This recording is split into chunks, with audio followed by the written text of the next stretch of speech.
أعزائي المشاهدين قناتنا قناة بشمخ الفضائية، حمدان الحمدان أخو سعدان سعدان أخو جابر كاظم المحانة شاتي أراض الفزع عن يونس محمود يتقدم برون بعيد عدنان درجة ما خلوه لعدة أسباب. السبب الأول متفرع، والسبب الثاني متشعب، والسبب الثالث له علاقة قوية ما بين الأطراف السياسية قامت على أساس أن النخبة العراقية جزء لا يتجزأ من الفدرالية. هل هنالك أمور أخرى وخطيرة ضد الدولة التي جاءت بالتمر البصري الذي زرعته بالمحمودية وسبب فتنة طائفية بأبو غريب بعد تشكيله لجان طبية؟ زوروا موقعنا على الإنترنت www.yahoo.منو. قناة بشمخ الفضائية تقدم لكم الأشياء المأكولات مثل الفلافل بالدين الحر اللي يسوي جلطات دماغيه وصفنات قويه. هل هي يا ترى هي جزء لا يتجزا من هذه الحكومه؟ بي بي سي. اعزائي المشاهدين، انا حمدان الحمدان اخو سعدان سعدان اخو جابر كاظم المحان ال شاتي الراض الفزع. حقيقه حققت انجازات كثيره خلال تصورات المشهد السياسي وبعض الانبعاجات النفسيه وبعض الامور الماديه والمعنويه، على اساس ان هنالك امور كلش مهمه يتطلب من عندنا نشرحها بصوره مختصره ومفيده. لكن في برنامجنا الاخير انا اعتقد ان كانت الثوره هي متماسكه فيما بينها، فيما ان العلاقه كلش قويه خاصه في ايام التعظيم وايام العلاقه الزوجيه ما بين الاطراف السياسيه. راجل متكرر احمد صبري قدم الكثير في سبيل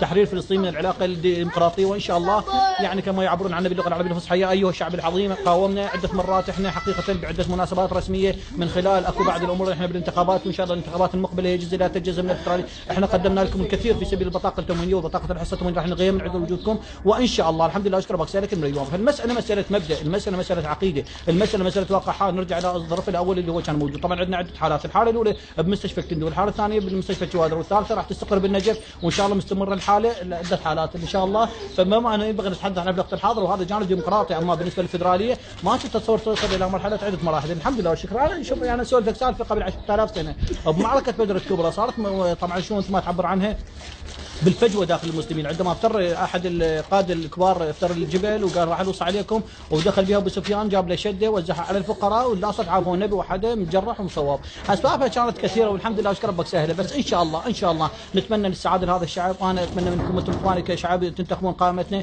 قائمه ابو سعد الانتقاليه تنتقل بكم من مكان لاخر، ومقبلين على شهر رمضان المبارك و17 تموز المجيده. هي حقيقه قياده كلش قويه، وانا اتصلت اتصال مباشر ويا احد المؤمنين وطبعا جاوبني بالسؤال كان محرج كلش هواي. بس ان شاء الله نقول له الو ابو حمد الله يساعدك حبيبي شلونك بقى بحياتك؟ فلحظه خليك فيها راح اخبرك على الاثير. ابو سعد الله يساعدك حبيبي شلونك بقى بحياتك؟ عيدك مبارك يومك سعيد، كل عام وانت بخير. لك المرحوم توفى شو محدث عليه الاربعينيه شوكت بعد سنه عجب شو مستعجلينها على مود اللطيفه سنه لكم ماريه ويا هشاميه قالت انها هي طلعت على الناصريه.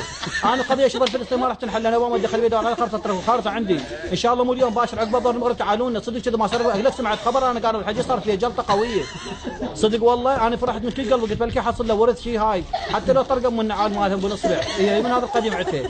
اقول لك تحيات نقلل لها رحمه الله على والدك والله ما تقصر بارك الله بيك. انت منو؟ هاي عفوا الرقم غلط انا اسف يابا اعتذر عبالي قرايبنا هذا طلع صدق كذب وقلت له وياي الفاتحه يلا انا اعتذر يابا. نرجع بعد الفاصل. اخواني انا احب اشرح لكم الحاله لعده حالات والحمد لله والشكر ربك سهلها، وان شاء الله العمليه موجوده. هو راح يصير يطلعون العظم الغضروفي والعظم البيولوجي والسايلوجي، وهناك عندنا طبعا سايلو كلش قوي تقدرون تراجعون التجنيد من خلال المساله مساله مبدا ان شاء الله.